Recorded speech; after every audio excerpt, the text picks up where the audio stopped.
જૂનાગઢના શિક્ષણ જગતમાં વધારો થાય તેવી એક ઘટના તાજેતરમાં અમદાવાદ ખાતે ઘટી હતી. અમદાવાદની એક સંસ્થાએ એવા 11 પ્રકાશકો એટલે કે લેખક લેખિકાઓને આમંત્રિત કર્યા કે જેણે પ્રથમ વખત પુસ્તક લખ્યું હોય. અને આ યાદીમાં જૂનાગઢમાં બહાઉદ્દીન વિનયન કોલેજમાં પ્રાધ્યાપક તરીકે ફરજ બજાવતા ડૉક્ટર ભાવનાબેન ઠુમ્મરનો પણ સમાવેશ થાય છે.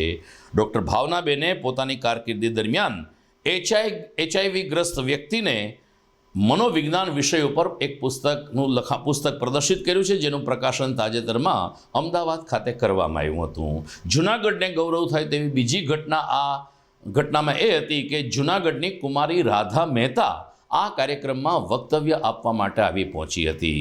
આમ રાધા મહેતાના વક્તવ્યની સાથે બહાઉદ્દીન વિનયન કોલેજના ડૉક્ટર ભાવનાબેન ઠુમ્મરનું પુસ્તક જ્યારે પ્રકાશિત થયું ત્યારે જૂનાગઢના શિક્ષણ જગતનું ગૌરવ વધ્યું છે.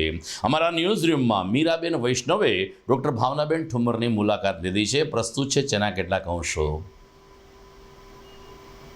નમસ્તે, હું મીરા વૈષ્ણવ. ભાવનાબેન ઠુમ્મર, આપનું અમારા સ્ટુડિયોમાં સ્વાગત છે.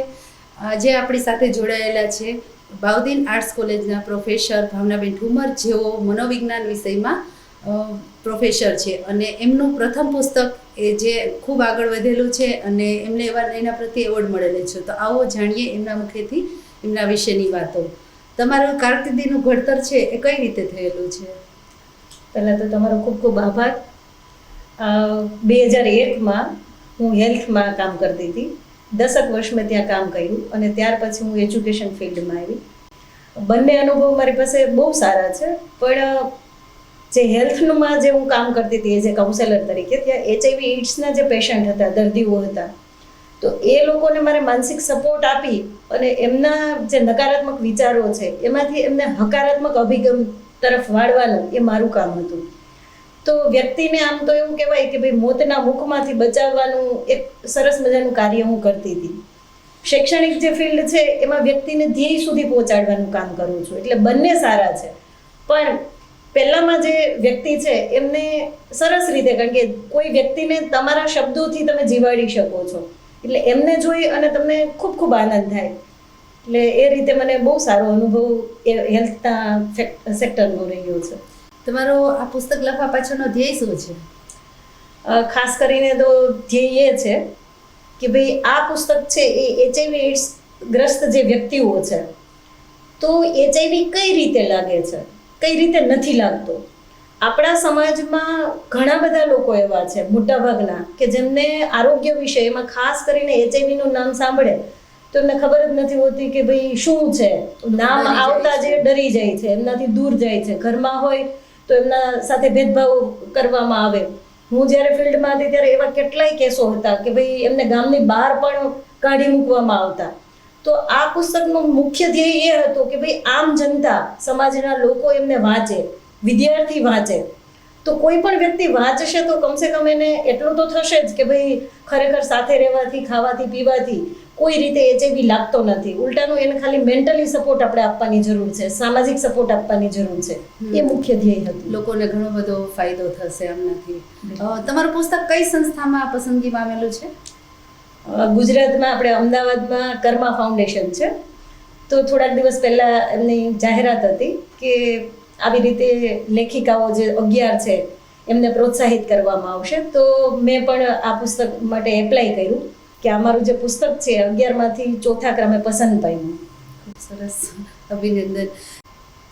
આપના આગામી ધ્યેય શું છે અને સમાજના લોકોને કઈ સંદેશો આપવા માંગશો કે આવનારી પેઢી છે એમને કઈ રીતે આ પુસ્તક ફાયદો થશે?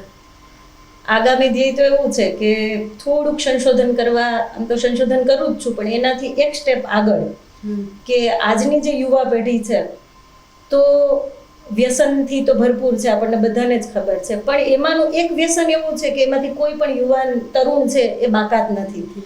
તો મારો વિચાર એવો છે કે ભાઈ તરુણોનું જે ઇન્ટરનેટ અંગેનું જે વ્યસન છે કે 3 કલાકથી વધારે સમય સુધી સતત ને સતત મોબાઈલમાં છે, તો એ મોબાઈલમાં છે તો એને થોડા બહાર એમાંથી કાઢવા, અથવા તો મોબાઈલમાંથી જે પોઝિટિવ વસ્તુ એમને લેવાની છે, શીખવાનું છે, તો એ તરફ વાળવાનો પણ એ હેતુ છે.